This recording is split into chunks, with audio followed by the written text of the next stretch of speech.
Good afternoon to all. Myself Sarode Nita Panduranga, Department of Environmental Science, TC College Baramati. In our first lecture, we introduce our syllabus, Introduction to Syllabus of FYBSc. In this semester, we study 5 unit, first, second, third, and fourth, and fifth. These are the fifth unit we study in this semester.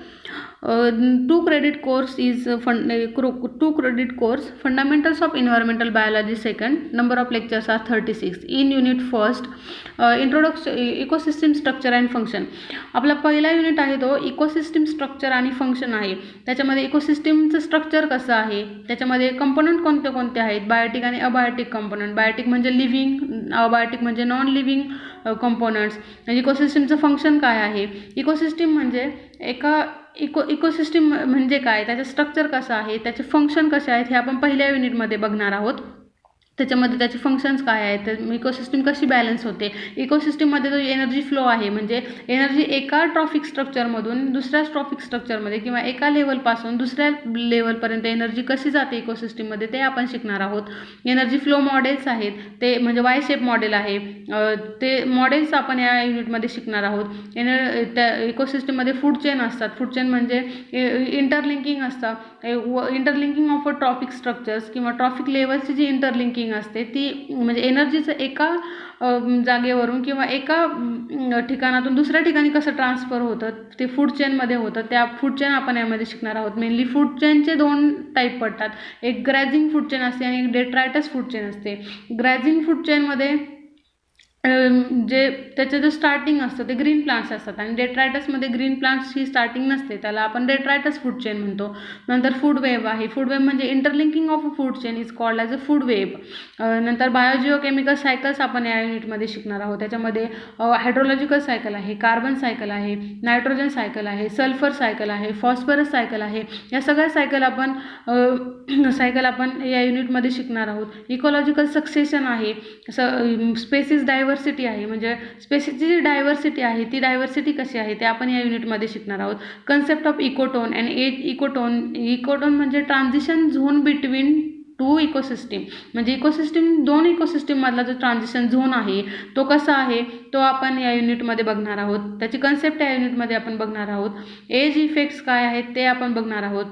Ecological habitat and ecological निश आपण बघणार आहोत. Ecological निश म्हणजे exact position of plants or animals in a particular way or particular place म्हणजे याची एकदम exact position काय आहे इकोसिस्टीममध्ये ते म्हणजे इकॉलॉजिकल निशमध्ये आपण त्याचा स्टडी करणार आहोत. Ecosystem stability and factors affecting stability म्हणजे इकोसिस्टीमची स्टॅबिलिटी आहे त्याच्यावर कोणते कोणते फॅक्टर्स अफेक्ट करतात ते आपण यामध्ये शिकणार आहोत. इकोसिस्टीमच्या सर्व्हिसेस कोणत्या कोणत्या आहेत ते आपण याच्यामध्ये पहिल्या युनिटमध्ये शिकणार आहोत. असा हा ओव्हरऑल फर्स्ट युनिट आहे, ecosystem structure and function. Unit second, basis of ecosystem classification and types of ecosystem म्हणजे इकोसिस्टीमचे वेगवेगळे टाईप्स पडतात. डेझर्ट आहे, डेझर्टमध्ये हॉट अँड कोल्ड डेझर्ट आहे, फॉरेस्ट आहे, rangeland, wetlands, lotic, lentic, estuarine, mangrove ecosystem and oceanic ecosystem म्हणजे ecosystem आहे त्या पर्टिक्युलर इकोसिस्टीम आहे. समजा डेझर्ट इकोसिस्टीम आहे, डेझर्ट इकोसिस्टीममध्ये कोणते प्लांट ग्रो होतात, त्या इकोसिस्टीममध्ये कोणते ॲनिमल असतात, त्याच्यामध्ये हॉट म्हणजे त्याचा कॅमल आहे उदाहरणार्थ उंट, तो डेझर्ट इकोसिस्टीममध्ये राहतो. मग त्याच्यामध्ये काय अडॅप्टेशन्स आहेत, तो तिथे कसं सर्वाईव्ह होतात, काय सर्वाईव्ह होतं ते आपण सगळं या सेकंड युनिटमध्ये स्टडी करणार आहोत. हॉट आणि कोल्ड डेझर्ट आहेत. नंतर फॉरेस्ट आहेत, फॉरेस्ट इकोसिस्टीममध्ये कोणते प्लांट ग्रो होतात, तिथे टेम्परेचर किती असतं, तिथे रेनफॉल किती असतो, तिथे हा सर्व स्टडी आपण सेकंड युनिटमध्ये करणार आहोत. रेंजलँड आहेत, वेटलँड्स आहेत त्याचं महत्त्व काय वेटलँड्सचं, त्याच्यामध्ये त्याचं इम्पॉर्टन्स आपण बघणार आहोत. त्यांना वेटलँड्समध्ये कोणकोणता फ्लोरा अँड फौना सापडतो. लोटिक आणि लेंटिक इकोसिस्टीम असतात. लोटिक म्हणजे मूव्हिंग असतात म्हणजे मूव्हिंग वॉटर असतं त्याला आपण लोटिक इकोसिस्टीम म्हणतो. लेंटिक म्हणजे स्टँडिंग वॉटर असतं म्हणजे एका जागेवर साठलेलं पाणी असतं त्याला आपण लेंटिक म्हणतो. म्हणजे पॉन्ड वगैरे हे लेंटिक इकोसिस्टीममध्ये येतात. लोटिकमध्ये रिव्हर वगैरे या लोटिक इकोसिस्टीममध्ये येतात. पुन्हा इश्युराईन इकोसिस्टीम असते. इश्युराईनमध्ये म्हणजे कोणते कोणते प्लांट्स ग्रो होतात, कोणते ॲनिमल्स किंवा काय सापडतं तिथं, हे हा सर्व ओव्हरऑल स्टडी आपण युनिट 2 मध्ये करणार आहोत. पुन्हा मॅनग्रूव्ह इकोसिस्टीम आहे. मॅनग्रूव्ह इकोसिस्टीमचा स्टडी आणि ओशनिक इकोसिस्टीमचा जो स्टडी आहे तो आपण युनिट 2 मध्ये करणार आहोत. नंतर युनिट थर्ड्समध्ये आपण बायोम्स बघणार आहोत. बायोम्स म्हणजे काय, बायोम्सचा कन्सेप्ट काय आहे, क्लासिफिकेशन काय आहे, त्याचं डिस्ट्रीब्युशन कसं आहे, characteristics of different biomes. There are different types of biomes, tundra, taiga, grassland, deciduous forest biome, highland, icy alpine biome, chaparral biome, savanna, tropical rain forest. म्हणजे हा बायोम्सचा जो ओव्हरऑल स्टडी आहे, बायोम्स म्हणजे काय, कन्सेप्ट काय आहे त्याची, किंवा टुंड्रा बायोम आहे, टैगा आहे, ग्रासलँड आहे, डेसिड्युअस फॉरेस्ट बायोम आहे, हायलँड आयसी अल्पाईन बायोम आहे, छप्राल, सॅव्हॅना. यामध्ये कोणते कोणते प्लांट ग्रो होतात, त्याच्यामध्ये काय ग्रो होतं किंवा त्यांचं टेम्परेचर किती असतं, त्याच्यामध्ये रेनफॉल किती असतो, हा सर्व स्टडी आपण ओव्हरऑल बायोम्सचा स्टडी आपण युनिट 3 मध्ये करणार आहोत.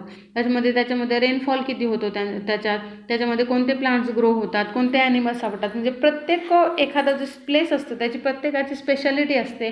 त्या स्पेशालिटीमध्ये म्हणजे कोणता, आता समजा डेझर्ट इकोसिस्टीम असेल त्याच्यामध्ये स्पेसिफिक ॲनिमल कॅमल सापडतो, रॅट वगैरे, म्हणजे जे आहे ते स्पेसिफिक, म्हणजे एखादा जो ॲनिमल आहे किंवा एखादा जो काही स्पेशालिटी असते ती एका ठिकाणची ती त्याच ठिकाणी सापडते. ह्या सर्व ह्याचा स्टडी आपण बायोम्समध्ये करणार आहोत, युनिट 3 मध्ये करणार आहोत.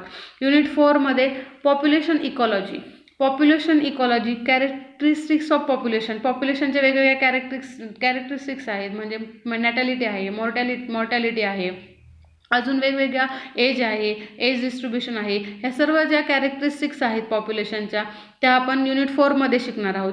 कन्सेप्ट ऑफ कॅरिंग कॅपॅसिटीची कन्सेप्ट आहे ती आपण युनिट 4 मध्ये बघणार आहोत. पॉप्युलेशन ग्रोथ अँड रेग्युलेशन, पॉप्युलेशनचं जे ग्रोथ होतं त्याचं रेग्युलेशन्स कसं होतं, पॉप्युलेशन फ्लक्च्युएशन, डिस्पर्जन कसं होतं, किंवा मेटापॉप्युलेशन कसं होतं, मेटापॉप्युलेशन, हे आपण सर्व युनिट 4 मध्ये बघणार आहोत. Concept of R and K species, keystone species म्हणजे काय, कीस्टोन स्पेसीज कोणत्या आहेत, किंवा आर आणि के स्पेसीज आहेत, R selected species, K selected species ह्या कोणत्या आहेत, याचा ओव्हरऑल स्टडी आपण युनिट 4 मध्ये करणार आहोत. युनिट 5 मध्ये आपण कम्युनिटी इकॉलॉजी बघणार आहोत. कम्युनिटी इकॉलॉजी म्हणजे काय, त्याचे डेफिनेशन काय आहे, कम्युनिटीची कन्सेप्ट काय आहे, त्याचे टाईप्स काय आहेत कम्युनिटीचे, त्याचं इंट्रॅक्शन कसं आहे. इंट्रॅक्शनमध्ये प्रिडेशन आहे, हर्बिओरी आहे, पॅरासिटिझम आहे, ॲलोपॅथी आहे, बायोलॉजिकल इन्व्हॅजन आहे. इंट्रॅक्शनमध्ये म्युच्युअलिझम आहे, सिम्बायोसिस आहेत, अनेक प्रकारचे इंट्रॅक्शन सापडतात. म्युच्युअलिझममध्ये म्हणजे दोन जे म्हणजे ऑर्गॅनिझम आहे ते एकमेकांवर अवलंबून असतात फूडसाठी किंवा त्यांच्या सर्वायवलसाठी ते एकमेकांवर अवलंबून असतात. प्रिडेशनमध्ये एक ऑर्गॅनिझम दुसऱ्या ऑर्गॅनिझमला किल करून स्वतः सर्वाईव्ह होतो. हर्बिओरी आहे. पॅरासिटिझम आहे, पॅरासिटिझममध्ये दुसऱ्या ऑर्गॅनिझमला हार्म करून ऑर्गॅनिझम सर्वाईव्ह होतात. असे वेगवेगळ्या प्रकारचे जे इंट्रॅक्शन आहेत हे आपण युनिट 5 मध्ये स्टडी करणार आहोत. म्हणजे ओव्हरऑल कम्युनिटी इकॉलॉजी जी आहे ती आपण युनिट 5 मध्ये स्टडी करणार आहोत. असे हे ओव्हरऑल 5 युनिट आपण या सेमिस्टरमध्ये स्टडी करणार आहोत. आणि आपला पेपर कोड आहे 1202 fundamentals of environmental biology. Fundamentals म्हणजे सब्जेक्ट कोडच्या टायटलमध्येच आहे फंडामेंटल्स बायोलॉजी. म्हणजे आपण बायोलॉजीबद्दल या युनिटमध्ये शिकणार आहोत. युनिटमध्ये पहिला युनिट आहे इकोसिस्टम स्ट्रक्चर आणि फंक्शन. इकोसिस्टमचे स्ट्रक्चर आणि फंक्शन आपण पहिल्या युनिटमध्ये बघणार आहोत. जसं त्याचा एनर्जी फ्लो बघणार आहोत. इकोसिस्टममध्ये एनर्जी फ्लो मॉडेल्स आपण याच्यामध्ये शिकणार आहोत. फूड चेन्स आहे, फूड वेब्स आहे, बायोजिओकेमिकल सायकल्स आहेत, इकोलॉजिकल सक्सेशन, हे सगळं आपण या पहिल्या युनिटमध्ये स्टडी करणार आहोत. दुसऱ्या युनिटमध्ये basis of ecosystem classification, types of ecosystem, इकोसिस्टमचे व्हेरियस टाइप्स आहेत. म्हणजे डेझर्ट आहे, फॉरेस्ट आहे, रेंजलँड आहे, हे आपण दुसऱ्या युनिटमध्ये. तिसऱ्या युनिटमध्ये आपण बायोम्स बघणार आहोत. बायोम्सची कन्सेप्ट काय आहे, बायोम्स म्हणजे काय, टुंड्रा बायोम कसा आहे, टैगा कसा आहे, ग्रासलँड कसा आहे, डेसिडस फॉरेस्ट बायोम म्हणजे काय, त्याच्यामध्ये काय स्पेसीज ग्रो होतात किंवा त्या स्पेसीजला सर्वाईव्ह होण्यासाठी काय लागतं, कोणत्या स्पेसीज एका पर्टिक्युलर टेम्परेचरमध्ये पर्टिक्युलर प्लेसमध्ये सर्वाईव्ह होतात ते आपण बघणार आहोत. युनिट 4 मध्ये आपण पॉप्युलेशन इकॉलॉजी बघणार आहोत. कॅरेक्टरिस्टिक्स बघणार आहोत पॉप्युलेशनच्या. नॅटॅलिटी आहे, मॉर्टॅलिटी आहे, डिस्पर्जन आहे पॉप्युलेशनचं, त्याचे वेगवेगळे स्ट्रक्चर आहेत, त्याचे बेल स्ट्रक्चर आहे, पिरॅमिड स्ट्रक्चर आहेत, हे सर्व आपण युनिट 4मध्ये बघणार आहोत. युनिट 5मध्ये कम्युनिटी इकॉलॉजी आहे, टाईप्स ऑफ इंटरॅक्शन आपण युनिट 4मध्ये बघणार आहोत. असा ओव्हरऑल आपला सिलेबस आहे या सेमचा. या सिलेबसमध्ये आपण बायोलॉजी शिकणार आहोत, इन्व्हायरमेंटल बायोलॉजी शिकणार आहोत. थँक्यू.